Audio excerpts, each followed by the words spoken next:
আলোচিত কনকাশন নিয়মে পরিবর্তন আনতে যাচ্ছে আইসিসি। 2025 সালের জুন থেকে টেস্ট ক্রিকেটে এবং জুলাই থেকে ওয়ানডে ও টি-20তে এই নিয়ম কার্যকর হবে।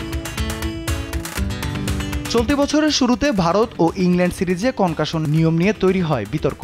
কনকাশন সাবের নিয়ম অনুসারে কোনো খেলোয়াড় মাথায় আঘাত পেলে ওই খেলোয়াড়ের জায়গায় তার মতোই কাউকে নামাতে পারবে, অর্থাৎ ব্যাটসম্যানের জায়গায় ব্যাটসম্যান, বোলারের জায়গায় বোলার। কিন্তু ভারতের সেই টি-20 সিরিজের চতুর্থ ম্যাচে বোলিং অলরাউন্ডার শিবম দুবের জায়গায় খেলতে নামানো হয় হর্ষিত রানাকে, যা নিয়ে ম্যাচ শেষে সরাসরি সমালোচনা করেছিলেন তখনকার ইংলিশ অধিনায়ক জস বাটলার।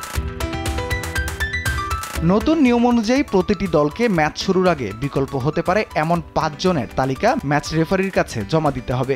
এ তালিকায় থাকবে একজন ব্যাটসম্যান, একজন উইকেট কিপার, একজন পেস বোলার, একজন স্পিনার ও একজন অলরাউন্ডার।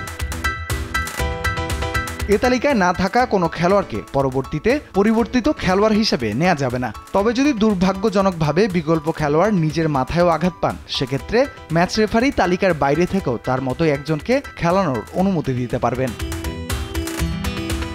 টেস্ট ক্রিকেটে নতুন নিয়ম কার্যকর হবে 17 জুন বাংলাদেশ ও শ্রীলঙ্কার মধ্যে গল টেস্ট দিয়ে। আর 2 জুলাই থেকে ওয়ানডে ও টি-20তেও বাংলাদেশ শ্রীলঙ্কা সিরিজ দিয়েই শুরু হতে যাচ্ছে এই নিয়ম। তবে 11 জুন লর্ডসে হতে যাওয়া অস্ট্রেলিয়া দক্ষিণ আফ্রিকার ওয়ার্ল্ড টেস্ট চ্যাম্পিয়নশিপ ফাইনালে বর্তমান নিয়মই বহাল থাকবে।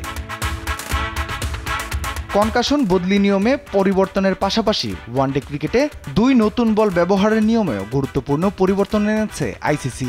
বর্তমানে প্রতি ইনিংসে 2 প্রান্ত থেকে 2টি নতুন বল ব্যবহার করা হয়। নতুন নিয়ম অনুযায়ী ইনিংসের প্রথম থেকে 34 ওভার পর্যন্ত 2টি নতুন বল ব্যবহার করা যাবে, কিন্তু 35তম ওভার থেকে 50তম ওভার পর্যন্ত ফিল্ডিং দলকে এই 2 বলের মধ্যে একটি নির্বাচন করতে হবে, যেটি দিয়ে বাকি ওভারগুলো তারা খেলবে। এছাড়া যেসব ওয়ানডে ম্যাচ 25 ওভার বা তার কম হবে, সেই সব ম্যাচে প্রতি ইনিংসে একটি নতুন বলই ব্যবহার করা হবে। রাফিউল ইসলাম রাতুল, স্পোর্টস ডেস্ক, দেশ টিভি।